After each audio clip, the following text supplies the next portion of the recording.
কিছুদিন আগে যখন এই তন্দুরি রুটিটা রেসিপি শেয়ার করেছিলাম তখন এক বন্ধু বলেছিলেন শুধু রুটি খাবো, তার সঙ্গে কী খাবো সেটা তো দেখালেন না।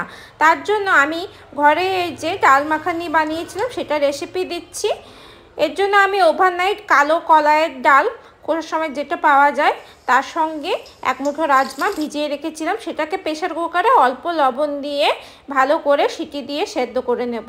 তারপরে কড়াই সাদা তেল দিয়ে আমি গোটা তেজপাতা আর গোটা জিরে ফোড়ন দিয়ে কুচো করে পেঁয়াজ, এখানে একটা পেঁয়াজ দিয়েছি, হালকা লাল করে একটু ভেজে নেব। হালকা লাল ভাজা হয়ে গেলে 5-6 কোয়া রসুন ভালো করে থেতো করে নিয়েছি হামল দিস্তায়, সেটাকে এর মধ্যে দিয়ে দিলাম।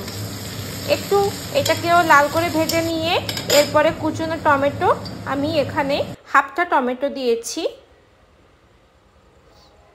তারপরে এর মধ্যে একটু লবণ দিয়ে দেব যাতে টমেটোটা তাড়াতাড়ি গলে যায়। আর দেব সামান্য পরিমাণে হলুদ, খুব বেশি হলুদ দেব না।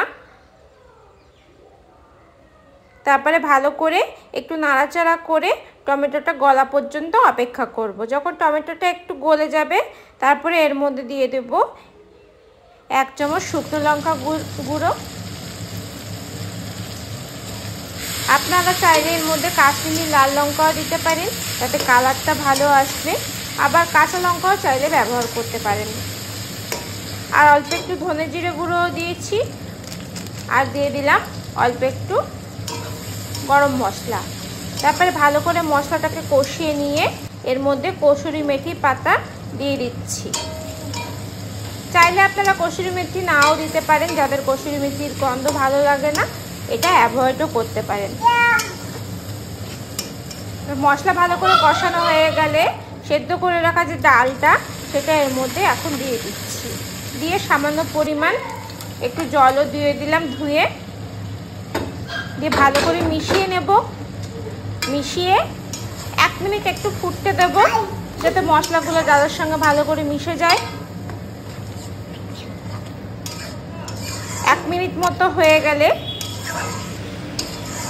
এর মধ্যে আমি কুচনো ধনেপাতা, আমি এখানে ধনেপাতা ছিল না, বিলাতি ধনেপাতা আমাদের গাছ আছে, সেটাই দিয়ে দিলাম। তারপরে নামানোর আগে একটু আমি ফ্রেশ ক্রিম দেব। আপনারা চাইলে ঘরের বানানো মালাই বা সরকে ভালোভাবে ফেটিয়েও দিতে পারেন।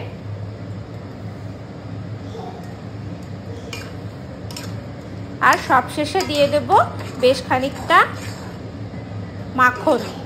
যেহেতু ডাল মাখনি, মাখন না দিলে স্বাদ আসবে না। আমি প্রথমেও রান্নাতে মাখনটা দিতে পারতাম, কিন্তু অতিরিক্ত দিচ্ছি না, এখন গরমকাল পড়ে গেছে তো তাই অতিরিক্ত মাখনটা ব্যবহার করছি না। বাস নামিয়ে ফেললাম। নামিয়ে ফেলে আর একটু মাখন আর একটু ফ্রেশ ক্রিম দিয়ে পরিবেশন করে ফেললেই রেডি আমাদের একদম সুস্বাদু ডাল মাখনি। আপনারাও বাড়িতে একবার বানিয়ে খেয়ে দেখুন। তন্দুরি রুটি এমনি রুটি পরোটার সঙ্গেও খুব ভালো লাগবে।